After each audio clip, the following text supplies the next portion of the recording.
All right, welcome everybody. So we're going to be going over Hilchot Deo chapter 4 today. If for some reason you're starting with this one, you should probably start with the first chapter, but at least watch last week, which was chapter 3, because that has an introduction to chapter 4, which you will not find on the website. It's in the physical copy, which we read. And basically, that introduction is going over the reasons why Mishnah Torah is a halakhic sefer, but there are some sections which is not exactly halakha. Um, you know, like there's one statement that Rambam brings down that converts are as burdensome to the Jewish people as a leprous scab. That's not halakha. That's not a law. A court can't enact the law that you have to be as burdensome as a leprous scab. So why does he bring it? But anyway, Hilchot Deo, laws of character traits and personal development, that's not exactly halakha. So he deals with some things in this section, like health advice, medical advice, which was for sure relevant in his time, but it's secular medical advice, and he didn't stick to the medical advice from Chazal, which goes to show he took the relevant medical advice in his generation, which means if he were here today, he would do the same thing. He would possibly ignore his own medical advice in Mishnah Torah to stick to what's, the advancements in today's generation. So a lot of what we're going to find in here is not exactly halakha, like a law enacted from the Sanhedrin that you have to do. A lot of this is good advice. So most of Mishnah Torah is halakha. This, 95% of it. This is one of the sections where there's going to be things that you do not have to stick to 100%. So the introduction makes the case for that, but that's the general principle. Okay, share screen. Share. So we want Chabad. There's like 23 halachot, something like that, in this one. So I'm gonna need lots of readers today.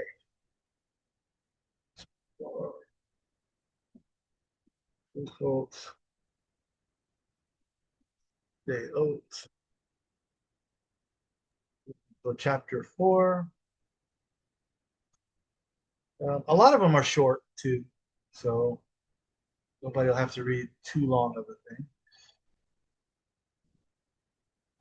So,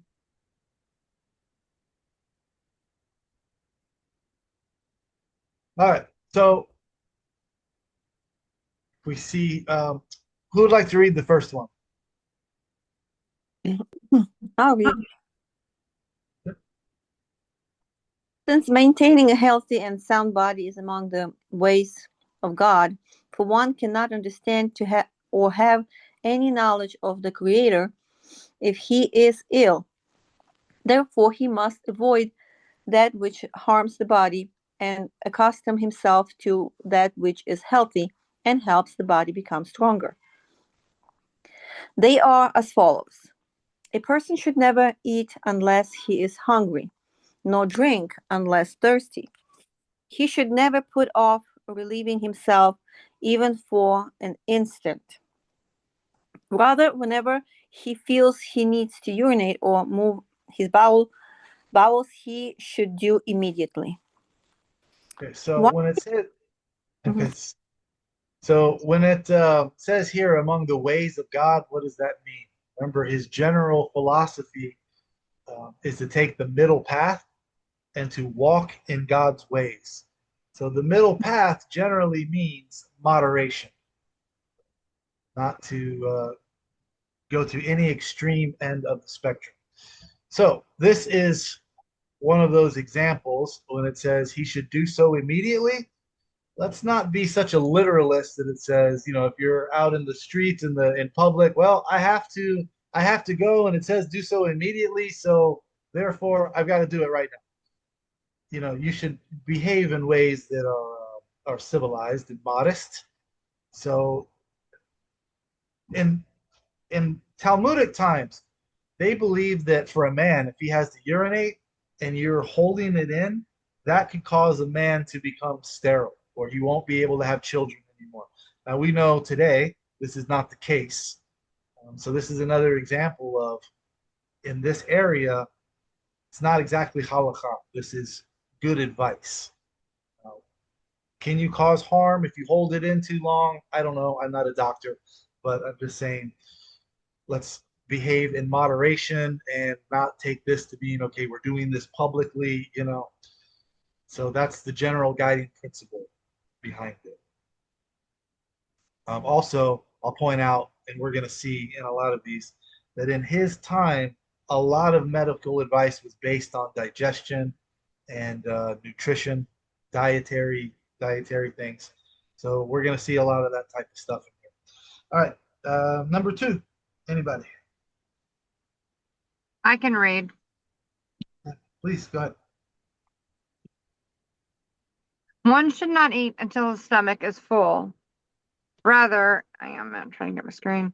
Rather, he should stop when he has eaten too close to 3/4 of full satisfaction. One should drink only a small amount of water during the meal and mix that with wine. When the food begins to be digested in his intestines, he may drink what is necessary. However, he should not drink much water even when the food has been digested. One should not eat until he has checked himself thoroughly that he does not need to relieve himself.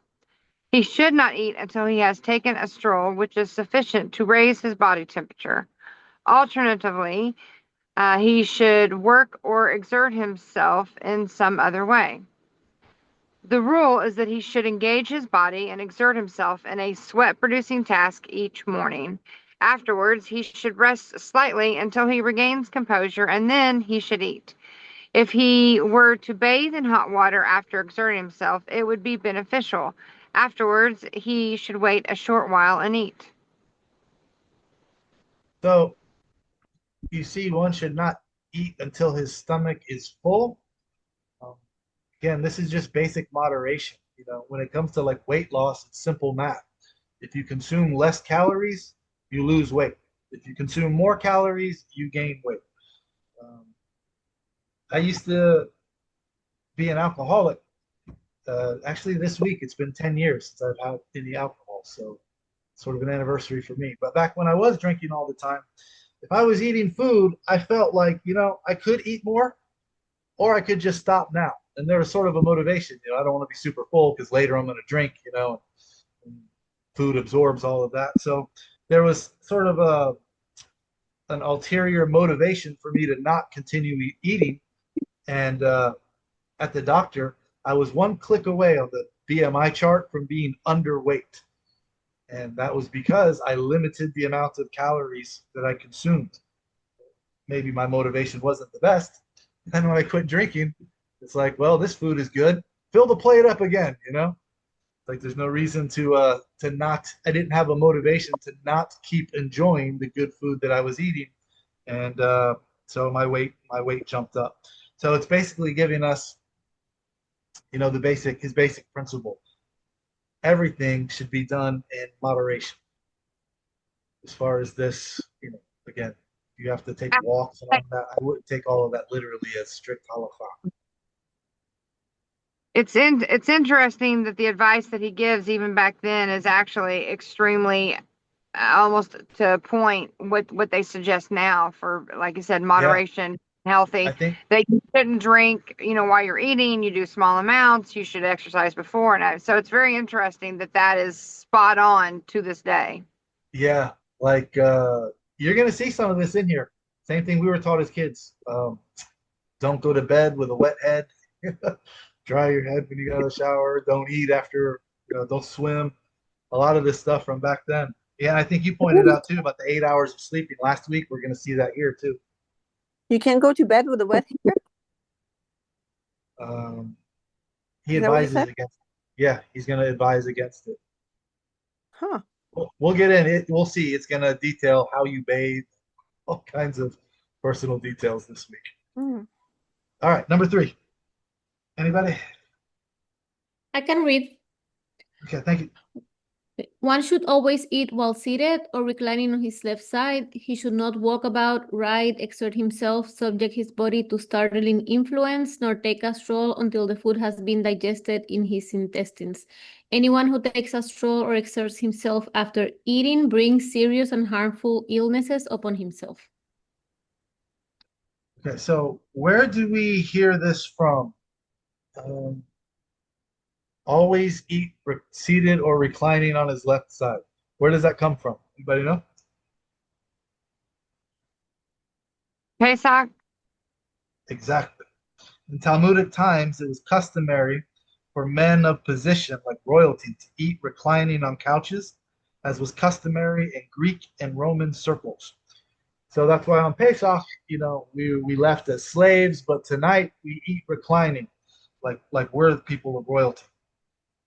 Also, the advice to favor the left side is derived from Pesachim 108a, which speaks about reclining at a Passover Seder. So, if you imagine most people are right-handed, so you'd be reclining on your left on like couches and pillows, so you can eat with your right hand. But medically, it explains that if one reclines on the right, it's possible that the food may enter the windpipe rather than the gullet and cause a person to choke. Now, I don't Really? find that to really be the case, but again, this is medical advice from their time. Um, What we know now from that aspect, Rabbi, to accentuate that, what we know now is the left side, when anyone that's ever, especially for women that have had enemas, when you lay on your left side, that kind of settles everything there. That's where everything gets moved and pushed. You always work that left side because that's what helps move things out. So you're resting and reclining there so that your food can process into the area that it needs to. So it may not have gone into the gullet, but it does somewhat tie into that because when you're on the right side, you're working against gravity. When you're on the left side, you always lay on the left when you get that because it which works with how our body is designed. yeah, Curve to the left, there you right? go. So I would follow today's medical advice, and I believe Rambam would as well. He said, "Speak, accept truth from whoever speaks it, including non-Jews, when it comes to medicine and science." So I think he would absolutely accept today's medical technology over the advice that he gave. So that's why I don't take a lot of this stuff too literally. All right, number 4. You guys can jump in, whoever wants to. I'll read. Yeah, go ahead. Together, day and night make up a period of 24 hours. It is sufficient for a man to sleep a third of this period, i.e., 8 hours. These should be towards the end of the night, so that there may be 8 hours from the beginning of his sleep until sunrise. Thus, he should rise from his bed before sunrise. So it's been suggested that he wants you to get up before sunrise to allow for the reciting of the Shema to end with the sunrise. And this is where I say when you read a lot of this rabbinic literature, you should not have valid and invalid in your vocabulary. You should have ideal and less than ideal. Okay, so ideally, you can get up before sunrise. Great. I work nights. I'm not getting up before sunrise. So I say the Shema after sunrise. So that's another example of not taking a lot of this stuff 100% literal and not feeling like you're falling short in these areas if you don't do exactly as he mentions, things like that. Okay, number 5. One should not sleep face down or on his back, but on his side or on his left side at the beginning of the night and on the right side at the end of the night.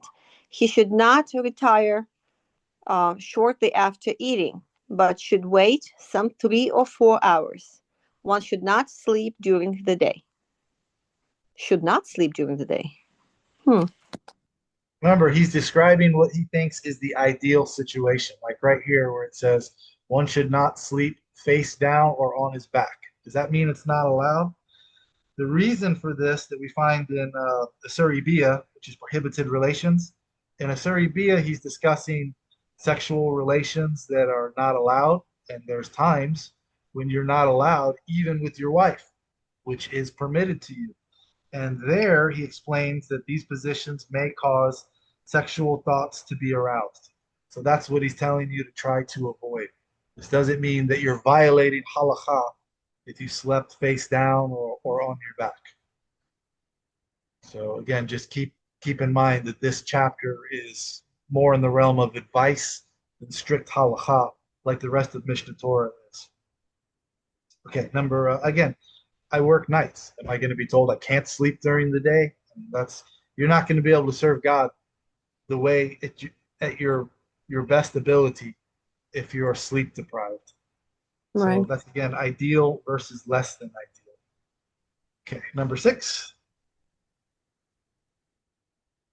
All right. Laxative foods such as grapes, figs, mulberries, pears, melons, certain types of cucumbers, and certain types of zucchini should be eaten first, before the meal. One should not eat them together with his main meal. Rather, he should wait until they have descended from his upper stomach and then eat his meal. Foods which are constipating, such as pomegranates, quinces, apples, and crustuminian pears. Sorry, crustuminian pears should be eaten immediately after the meal and not in quantity.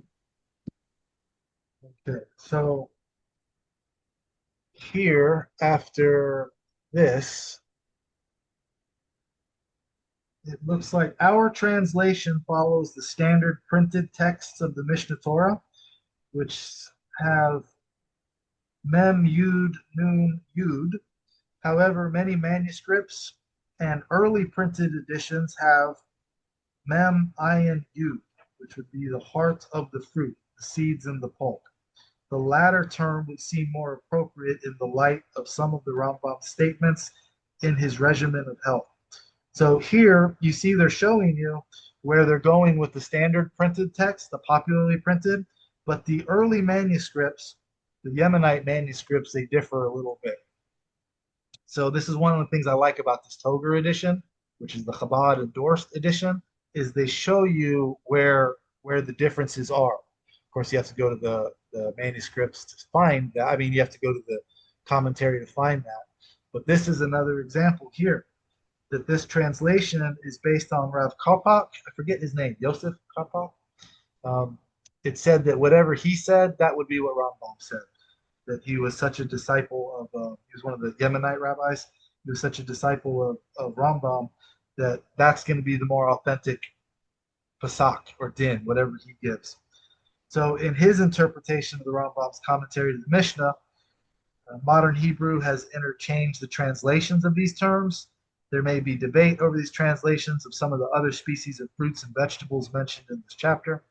So again, I just like to point this out because if you want the original Yemenite manuscript version, I like that they do point out these little differences. Okay, number 7. The person who desires to eat poultry and meat in one sitting should eat the poultry first. Similarly, if he desires to eat both eggs and poultry, he should eat the eggs first. If he desires to eat both meat and a large cattle and that of small cattle, he should eat the meat of small cattle first. He should always eat the lighter fare first and the heavier fare afterwards. Large cattle, the bovine family, that's cattle, bison, buffalo, yak.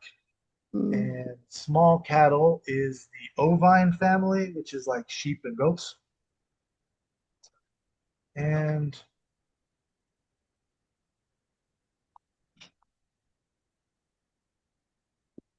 14 is the next one. Okay. Number 8. All right. In the summer, one should eat unseasoned foods without many spices and use vinegar. In the rainy season, one should eat seasoned foods using many spices and eat some mustard and let me look at the hang on. Hiltit? Hiltite? Shillet? Let's see. Find it in the Hebrew because I don't know in the English either. Hiltit. Hilatit? Hilatit. Hilatit. Hilatit. Okay, hilatit. What is that? I guess I we'll go don't into know. it in a minute. Let's see what it says. A pungent herb referred to scientifically as asafoetida. Don't know what that is either. So I guess we don't have to worry about that one. Okay. One should follow these principles in regard to cold climates and hot climates, choosing the food appropriate to each and every place. That's one of the things I like about Hebrew. See, it can tell me exactly how to pronounce it. With English, I don't know. And when I click on it, I'm like, is this fotida, fotida? You have to guess in English, my native language. So I wish we had that system of Nakud or something. So the vinegar here, Shabbat 113b quotes Ruth 2:14, and you will dip your bread in vinegar to show vinegar is a useful part of diet in extreme heat. I'm not sure how, but I do know that in the Talmud they used to use vinegar um, to to put their lettuce in to kill the bugs because they knew somehow if you eat these bugs, you would get worms in your stomach. So they were not using the vinegar to rinse it off the way we wash produce today to get bugs off of it. They knew they were going to be consuming bugs. They wanted to make sure the bugs were dead so that when you ate them, not because you were intentionally trying to eat them, but just because you knew it was inevitable, that you wouldn't get these worms in your stomach. So I always thought that was interesting because people today they embrace so many chumrot. They wouldn't eat in the house of Rabbi Akiva, who was eating bugs, dead bugs soaked in vinegar. The people that gave us the laws of kashrut today would be told their kitchen is not kosher. So I always found that interesting, but I'm not sure how the vinegar relates to the climate. But I saw vinegar and I thought that was interesting. Okay, here's one of the longer ones. Number 9. I read it. There are foods which are extremely harmful, and it is proper that one should never eat them. For example, large fish that are aged and salted, cheese which is aged and salted, truffles and mushrooms, meat which is aged and salted, wine from the press, cooked food which has been left over until it produces an odor, and any food with a bad smell or a very bitter taste. These are like poison to the body. There are other foods which are harmful, but their harmful effects do not compare to those first mentioned. Therefore, a person ought to eat them only sparingly and after intervals of many days. He should not eat them regularly and his main fare or constantly as a side dish with his food. They are large fish, cheese, and milk, which has been left over for more than 24 hours after the milking, the meat of large oxen or he-goats, coarse beans, lentils, chickpeas, barley, bread, matzah, cabbage, leeks, onions, garlic, mustard, and radishes. All of these are harmful foods. It is fitting that one should eat them very sparingly and only in the rainy season, abstaining entirely in the summer season. Okay, so I view this as just common sense stuff that's been bad smell, bitter taste. This food has obviously begun to spoil and may cause harmful effects. So why do we need it written down? Well, because some cultures they eat things like octopus alive. To me that would not be Yeah, something good. But to them they're it's like, oh, nasty. this is great. Cockroaches is a delicacy. So maybe the common sense had to be drilled into us because of this, detailing it for us. Okay, number 10. There are foods which are harmful but less so than these. They are waterfowl, young pigeons, dates, bread roasted in oil or kneaded in oil, which are flour which has been sifted so well that no bran is left. fish brine, and pickled fish oil, they ought not to be eaten in quantity.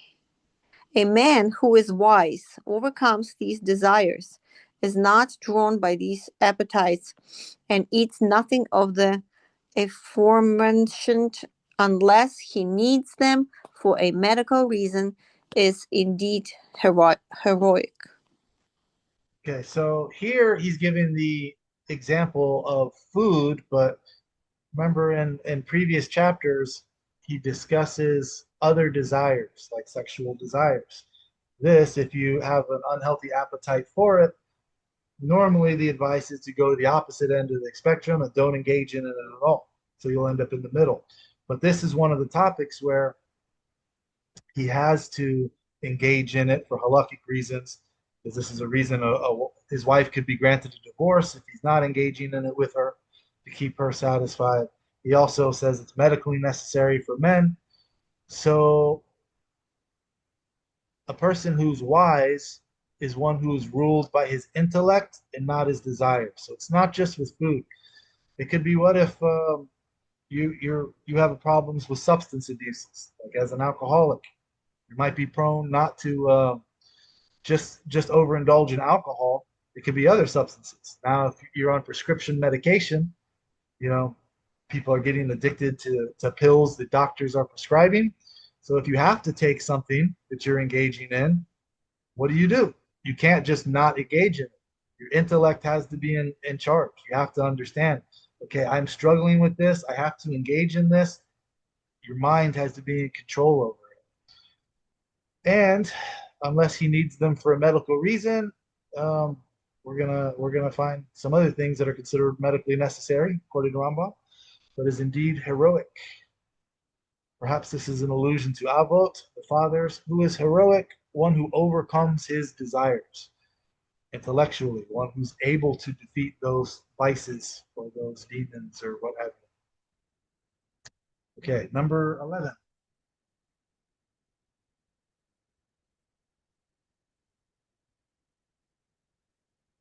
Anybody?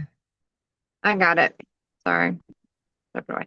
One should always avoid fruit. You said 11, right? Yes. One should always avoid fruits. He should not eat of them in quantity, even when dried. And it goes without saying when they are fresh. When they are not sufficiently ripe, they are like swords to the body. Carobs, too, are always harmful.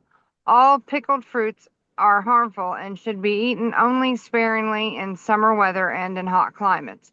Figs, grapes, and almonds are always beneficial, both fresh and dried.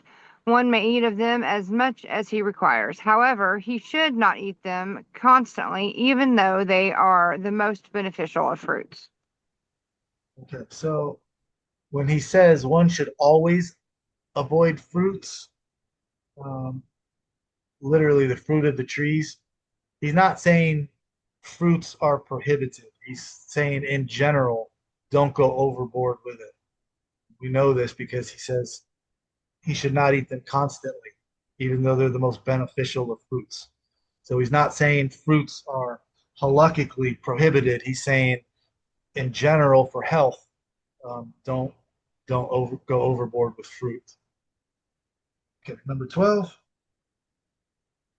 Honey and wine are harmful to the young and wholesome for the old. Certainly, this applies in the rainy season. In summer, one should eat 2/3 of what he eats in the winter. Good. So saying that it's harmful to the young, obviously common sense, we don't give alcohol to extremely young children, but some authorities associate this statement with the remarks of Rabbi Yehuda in Pesachim 108b, who exempt children from drinking wine at the Seder. It must be noted that in Hilchot Chametz Umatzah, the Rambam does not mention that children are required to drink 4 cups of wine at the Seder. So it's not, when everyone's drinking 4 cups, you are not obligated to give it to your children. And also for alcoholics, I now drink grape juice at the Seder. Because grape juice has the same halakhic status as wine. Okay, number 13. I'll read. A person should always try to have loose movements throughout his life, tending slightly towards diarrhea. Ugh. This is a Ideally, not halakhically. You're not halakhically required. Baruch Hashem.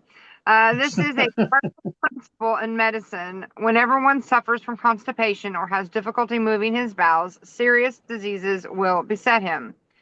How can he induce loose movements if he has mild constipation? If he is a young man, each morning he should eat well cooked halloumi, which has been seasoned in olive oil, pickled fish oil, and salt without bread daily.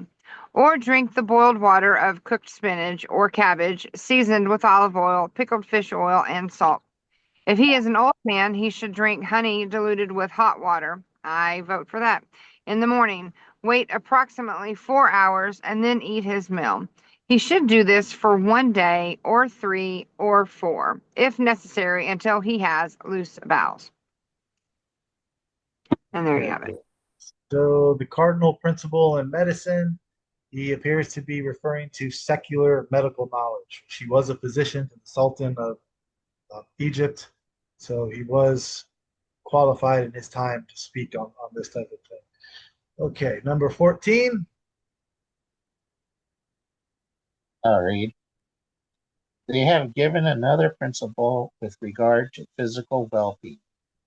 As long as one exerts himself greatly, does not eat to the point of satiation, and has loose bowels, he will not suffer sickness and he will grow in strength. This applies even if he eats harmful foods. Okay, so who is they that have spoken? The medical authorities mentioned in the previous halakha. I think the secular doctors of the time. Because he did write not just halakhic stuff like Mishnah Torah, he did write medical journals, I guess. And, we can get into some of that possibly coming up. Okay, number 15.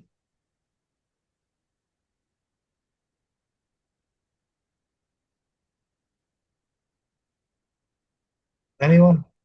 Sure. Conversely, whoever is idle and does not exercise, or does not move his bowels, when he has the need, or is constipated, even if he eats the proper foods and takes care to follow the rules of medicine, will be full of pain for all his days, and his strength will fade away. Overeating is like poison to anyone's body. It is the main source of all illness. Most illnesses which afflict a man are caused by harmful foods or by his filling his belly and overeating, even of healthy food. This was implied by Solomon in his wisdom. Whoever guards his mouth and his tongue guards his soul from distress. Proverbs 21:23, i.e., guards his mouth from eating harmful food or eating his fill, and his tongue from speaking about things other than his needs. I I don't have totally, anything to I don't have anything to add to that. yeah. Number 16. The proper manner of bathing is that a person should go to the bath once every 7 days. He should not enter the bath soon after mealtime, nor when he is hungry, but when his food has begun to be digested. He should bathe the entire body in hot but not scalding water, and his head only in scalding water. Then he should bathe his body in tepid water, followed by bathing in successively cooler water until he has bathed in cold water. However, he should not use tepid or cold water for his head, nor should he bathe in cold water in the winter. He should not bathe until after he is in a sweat and his whole body has been massaged. Now He I'm should curious in these bathhouses, who was doing the massages? Yeah. he should not linger in the bath. Rather, as soon as he is in a sweat and been massaged, he should rinse off and leave. He should examine himself to see if he needs to move his bowels before entering the bath and after leaving it. Similarly, he should always examine himself before and after eating, before and after sexual intercourse, before and after exertion and exercise, before and after sleeping, and in all on 10 different occasions. Wow. So, though this might appear to refer to bathing in preparation for Shabbat, in Hilchot Shabbat 30, Halakha 2, the Rambam only speaks of washing one's face, hands, and feet in honor of the Sabbath. In his medical writings, he mentions bathing every 10 days. The Jerusalem Talmud in Ketubot 7:4 implies that bathing was customary once a week in larger communities and once in 2 weeks in smaller towns. This is why when you look at like the Kitzur Shulchan Aruch, when it says if you're in mourning, you're allowed to wash your face, feet, and hands. I guess this is what would make you presentable. If you were dressed, like Iranian women, covered arms and legs and everything is covered. All that would be exposed would be your face, hands, and feet. So back then, when you were bathing once a week or every 2 weeks, you're missing one bath. It was a lot more common to go long periods without bathing. So when you take that, oh, what do you mean I can't bathe for a week? That was only one shower for them. For us, it's very different. So I've actually heard Chabad rabbis say that because you can wash your face, hands, and feet, that's the equivalent of you being able to bathe today. And if you want to go more into detail about bathing, which I have not done, you could see Shabbat 40a through 41b for a description of baths and bathing practices. See also Hilchot Shabbat 21:28 for anyone that's interested in the original bathing sources. Okay, number 17. When one leaves the bath, he should dress and cover his head in the outer room of the bathhouse so that he not catch a chill. He should take this precaution even in the summer. After leaving the baths, he should wait until he regains his composure and the warmth from bathing has receded, and then eat. A nap after the bath before eating is very beneficial. One should not drink cold water on leaving the baths, and it goes without saying that he should not drink while bathing. If he should be thirsty upon leaving the bath and cannot refrain, he should mix the water with wine or honey and drink. It is beneficial for one to rub himself with oil at the baths during the winter after he has rinsed off. 18. One One should should, Go oh, ahead. go ahead. okay, one should not accustom himself to constant bloodletting. He should not bleed unless there is an extreme necessity. He should not bled in the summer or winter, but slightly in Nisan and slightly in Tishrei. After the age of 50, he should not be bled at all. He should not be bled and go to the baths on the same day or leave on a journey after being bled, nor should he be bled on the day on which he returns from a trip. He should eat less than usual on the day of bloodletting. He should rest on that day, not exert himself, nor exercise, nor stroll. So this bloodletting was apparently a process that was popular in the time in Muslim areas where Rambam lived, and I guess before that as well. They thought it was good to do a certain amount of times per year. They would tie a tourniquet on to expose the vein, and they would make a slit in the vein, and they would release blood into a bowl. And then there was a separate process of using leeches. for more localized area. I'm not super familiar with it, but this was a medical procedure that I guess was popular at the time. All right, here we go. Number 19. Okay. Semen is the strength of the body, its life force, and the light of the eyes. The greater the emission of sperm, the greater the damage to the body, to its strength, and the greater the loss to one's lifespan. This was implied by Solomon in his wisdom.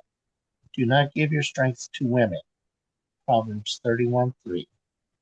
Whoever is steeped in sexual relations, old age springs upon him before its time. His strength is depleted, his eyes become dim. A foul odor emanates from his mouth, and his armpits, the hair of his head, his eyebrows and eyelashes fall out. The hair of his beard, armpits, and legs grows in abundance. His teeth fall out, and he suffers many pains beyond these. The wise of the doctors have said, one of 1,000 dies from other illnesses, and 1,000 from excessive intercourse. Therefore, a person must take care in this matter if he wishes to live in good health. He should not engage in intercourse, except when the body is healthy and particularly strong.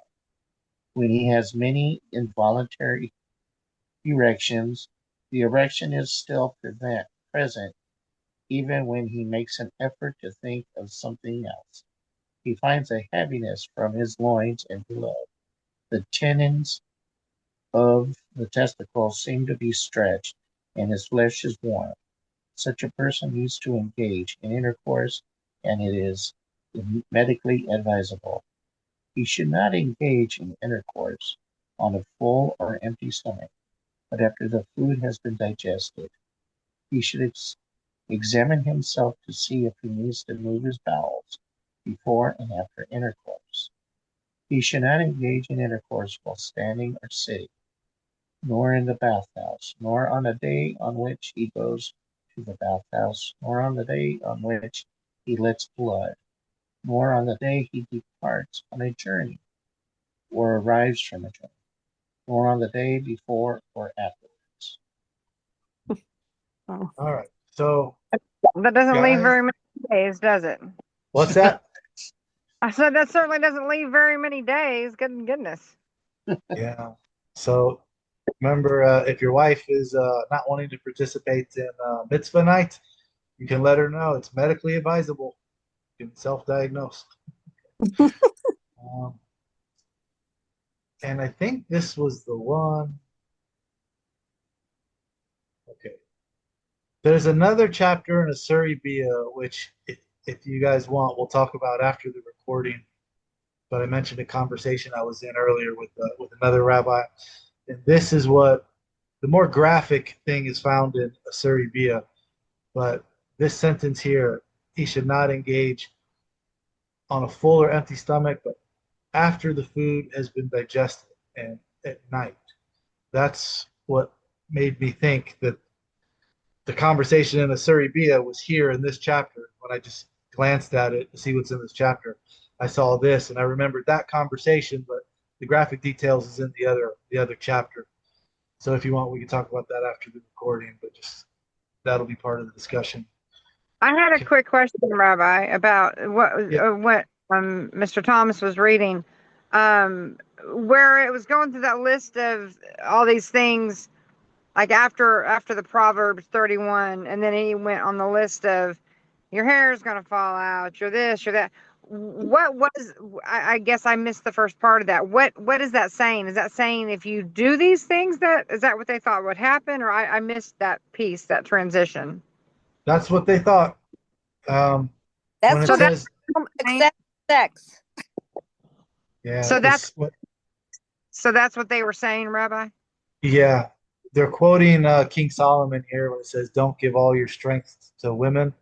Okay. Yes, it's kind of like Kama Sutra. I think that's what it's called when you're supposed to hold it in for as long as possible um, before before you do it.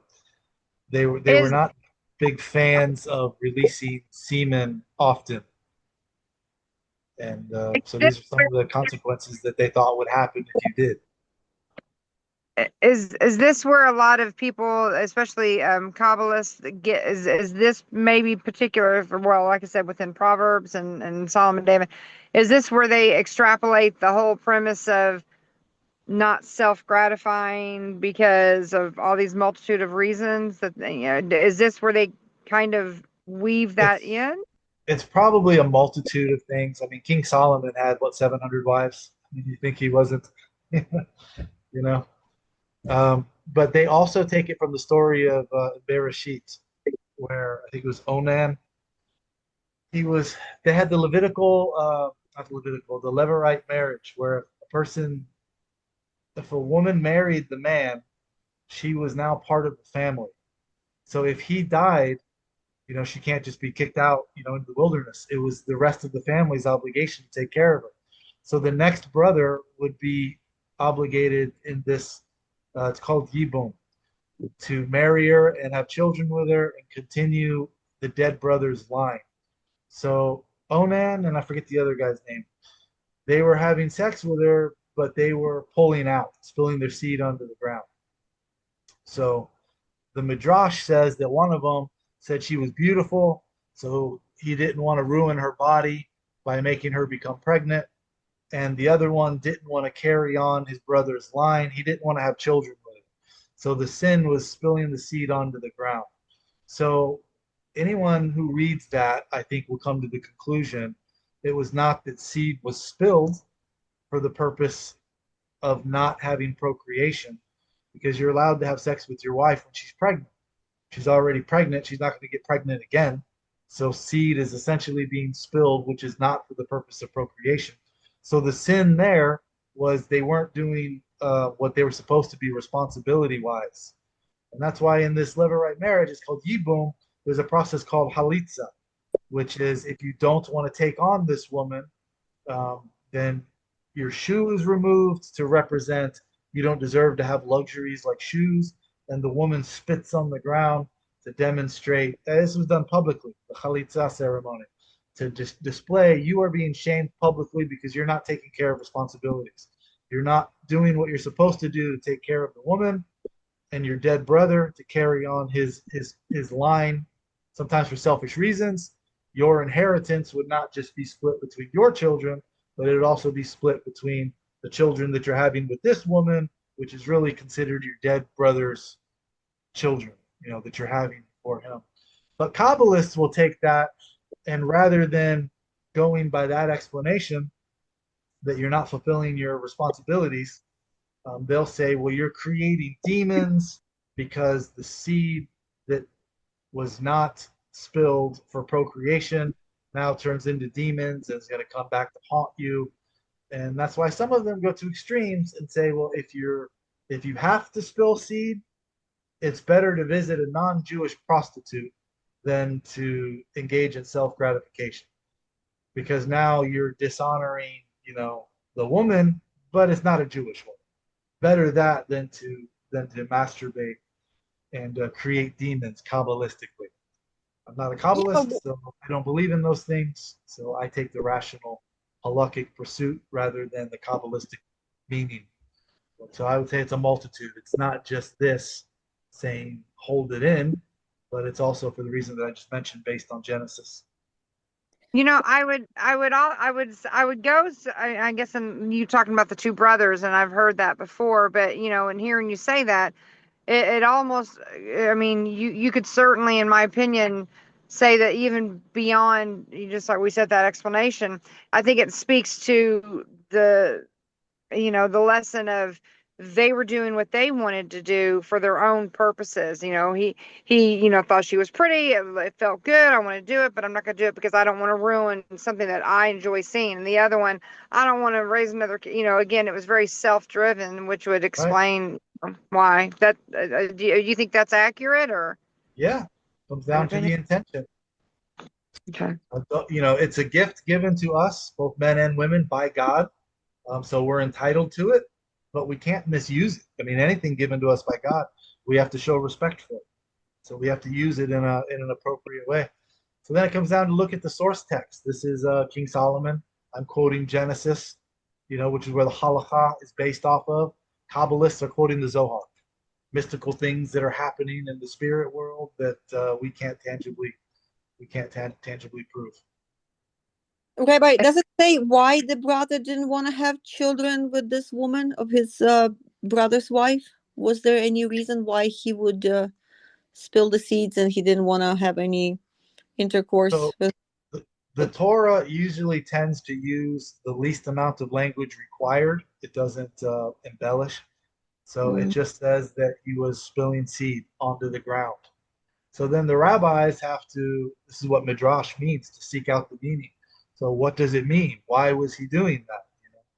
So that's where the conclusions they come to is that one didn't want to destroy her beauty, and the other one didn't want to share his inheritance. That's But probably that's, most likely, because what's the destroying the beauty has anything to do with that? So he well, because probably the probably female did. body changes due to pregnancy. Oh, the pregnancy. Yeah, but wasn't she already pregnant with his brother before? Um, I don't know. Or But maybe either he way, died even if that's the before? case, the story about the spilling seed comes from the Yibum, the brother that married her afterwards and didn't want to continue on her line. Mm, I mean, that would be a natural result. If you're spilling seed outside of her, then you're not continuing the line, whether she had children before or not. right. So that's probably That, was the. that's the But sin. yeah. And that's the reason for the halitza, the ceremony for people who are not going to continue. Even today, um, there's more population around. It's not like a woman's going to have trouble finding a man. So we advise, you know, if if a man dies, we advise the woman not marry the brother, you know. But because it's mentioned in Torah, it becomes halacha. So the chalitza ceremony is still done, although it's not done publicly, because it's not the shameful thing now to not marry your brother's wife, But does that apply with a husband and wife when they do it? What? Like, spilling the seeds, like husband wives don't want to have children, right? So one of the methods is not to, you know, go inside, like take it before, Right. So we have a Torah commandment to be fruitful and multiply. So men are obligated to have children. But where does that obligation end? According to Rambam, a man does not fulfill the mitzvah of procreation until he fathers a son and a daughter. As it's stated in Genesis, male and female, he created them. So that's when the man has fulfilled his obligation. So if a man already has a son and a daughter, then he has fulfilled his obligation, and he can do that. So let's look at women later in life. They're post menopause, or a woman that's not able, to have children. He's allowed to marry her. He's fulfilled his obligation because he's already had a son and a daughter. Mm. And the obligation to procreate, to be fruitful and multiply, is on the man, not the woman. Childbirth was considered dangerous, so we can't obligate a woman to do something that could be considered life threatening. So that's why they put the obligation on the man. So in these examples, yes, a man is allowed to spill seed outside of his wife. Just, but they'll say, a lot of ultra orthodox, they're Kabbalists, and because they feel that it's a sin to spill seed outside of the woman, they feel that any type of birth control, including condoms, is prohibited for women. I mean, for men, and that's why a lot of them have 10 kids, because Oh they no, feel that not it's a even. sin, Yeah, they have like 14 and 15. That's right? women. They're just like, and they encourage them to have that many. The more children they have, the more frum they are, the more righteous they are. And it's like, yeah, they're more righteous and their body is exhausted. They're having children every year. And if that's what they choose to do, that's fine. I'm not finding any fault in them for doing so. But halakhically, you should not feel like you have to have that many children because legally, which is what halakhically means, you're not required once you fulfilled your obligation. Right. So my wife doesn't want to have children. She's not obligated to. So that's where it depends on what is your source text. Mine is Torah and halakha because that's what's obligatory. I don't have that Kabbalistic view, so I don't feel obligated to do anything the Zohar says. But again, I don't fault people who find value in it and they choose to have that many kids, which used to be, a way of life for survival. You had to have children. We were all farmers. We had to have people work the farm for food to survive. Well, it's for survival today too. They get paid by the government. So Then we can debate, should that be? Should there be limits and whatnot? Okay. All right. Number 20. whoever conducts himself in the way which we have drawn up, I will guarantee that he will not become ill throughout his life until he reaches advanced age and dies. He will not need a doctor. His body will remain intact and healthy throughout his life. One may rely on this guarantee unless his body was impaired from the birth. He was accustomed to one of the harmful habits from birth, or should there be a plague or drought in the world. So I don't know if he's the one that invented the saying, an ounce of prevention is worth a pound of the cure. But you see, that's what he's saying here. He's giving a personal guarantee that if you will not become ill throughout his life until he reaches old age and dies, you won't need a doctor. He's saying if you follow this advice, you won't get these diseases. So he's trying to prevent you from getting specific diseases. Prevention is different than once you have something. Then you will need to seek out whatever the treatment is for whatever it is that you contract. So his philosophy was very big on prevention, which is what all the holistic, natural, the natural people are today. They're all about what's natural. This is how we lived for thousands of years before we started using pesticides and genetically modifying things. Okay, 21. All right. All of these beneficial habits, which we have stated, apply only to a healthy man. In contrast, a sick person or one who has a single organ which is not healthy, or one who has followed a harmful way of life for many years, each of these must choose different patterns of behavior in accordance with his particular illness as it is explained in the medical literature. Any change from the conduct which one normally follows is the beginning of sickness. Okay, so you see in the previous halakha, we're talking about prevention. Here, we're talking about somebody that has some type of sickness, which is not necessarily medical. They could, he defined someone who is on one end of the spectrum. You're too anger, that's sick, spiritually sick. Your soul is sick. So whether you have a physical disease and you need a medical doctor, or you have a character trait, which he defines as you are spiritually sick, there you would need to seek out someone who's knowledgeable in that area, whether it's a rabbi, or therapist, or whatever the case is, to correct that. All right, 22. When there is no doctor available, neither the healthy nor the sick man should budge from all the direction given in this chapter, for each of them ultimately brings to a beneficial result.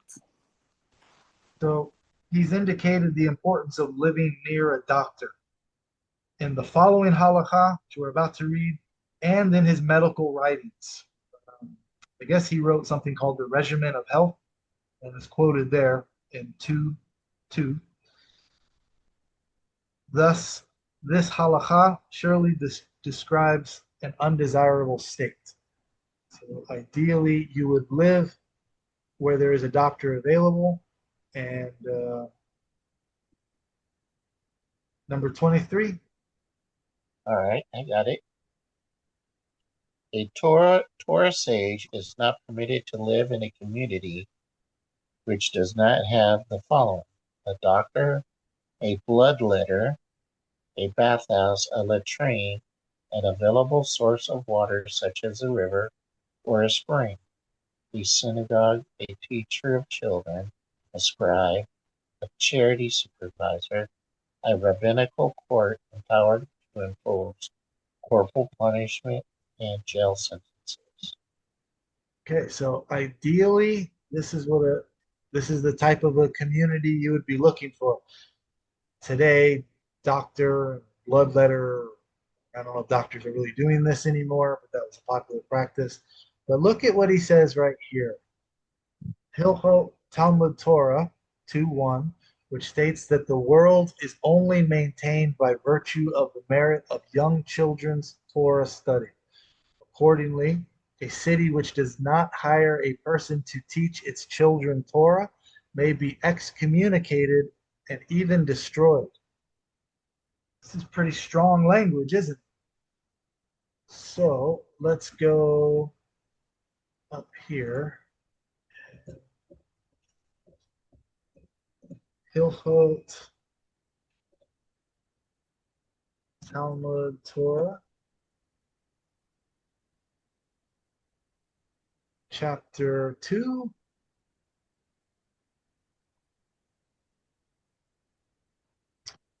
And what was the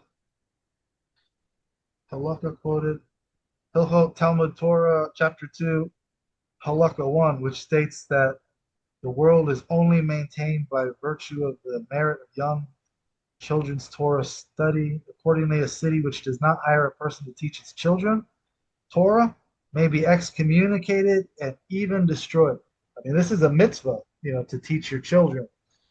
So let's read what this one says. Teachers of small children should be located in every land, every region, and in each and every village.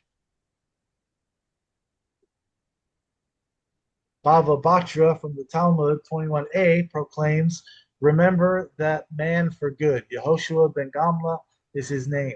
Were it not for him, the Torah would have been forgotten by the Jewish people. Originally, a person who had a father would be instructed by him, while a person who had no father would not be instructed. Afterwards, they instituted the practice of employing teachers of young children in Jerusalem, as implied by Isaiah. From Zion should go forth the Torah. Nevertheless, whoever had a father would be taken to Jerusalem, while one who did not have a father would not be taken there. Accordingly, they instituted the practice of employing teachers in every region. They would begin study at 16 or 17. However, if a student's teacher was angry with him, he would scoff at him and leave. The situation persisted until Yehoshua ben Gamla came and instituted the practice of employing teachers of young children in each and every land, each and every region, and in each and every village. They would bring the children to the schools at the age of 6 or 7, which is still the practice today. My son started Hebrew school while he was in kindergarten at the secular school. And the practice was continued in the subsequent generations. Even though the dispersion of the Jewish people and the subjugation to the Gentile powers made the management of their communal affairs more difficult, throughout the ages, we find references to the establishment of communal programs of education in both codes of Jewish law and the chronicles of Jewish history. By codes of Jewish law, I think they're referring to the Shulchan Aruch there. See the Ramah, Hoshen Mishpat, and the Shulchan Aruch Harav, Hilchot Talmud Torah. Originally, it was customary for the community to impose taxes to pay for the education of all children. This is like the equivalent of what conservatives do now by having a membership. Um, those funds are used for the Hebrew school teachers. But it used to be a form of a tax that was collected by the people to pay for the education of all the children while their parents were rich or poor. However, at present, it has become customary for each parent to pay for his own child's education.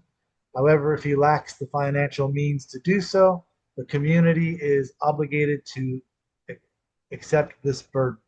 So if you're enrolling your students in the yeshiva, you pay for your students, and they should not be turned away if you don't have the ability to pay. That's when the community would take on the responsibility. If a village does not have children to study Torah, the city's populace is placed under the ban of ostracism. See Halakha, chapter 7, Halakha 5. Until they employ teachers for the children. If they do not employ teachers, the city deserves to be destroyed. The Rambam statements are based on Shabbat 119b, though our texts of that passage differ slightly from the statements here. In the various commentaries and codes, we find various versions of that passage.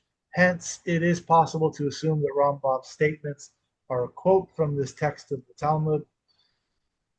Since the world exists only by virtue of the breath coming from the mouths of the children who study Torah, for their breath is not tainted by sin, children. Based on the latter statement, some authorities require the community to support children's study only until they reach bar mitzvah, since afterwards they no longer possess this quality. So there is that. All right, so that I just wanted to take us here because of how strong the language was. That they were not only the community was not only fit for ostracism, but that the community be, what did it say?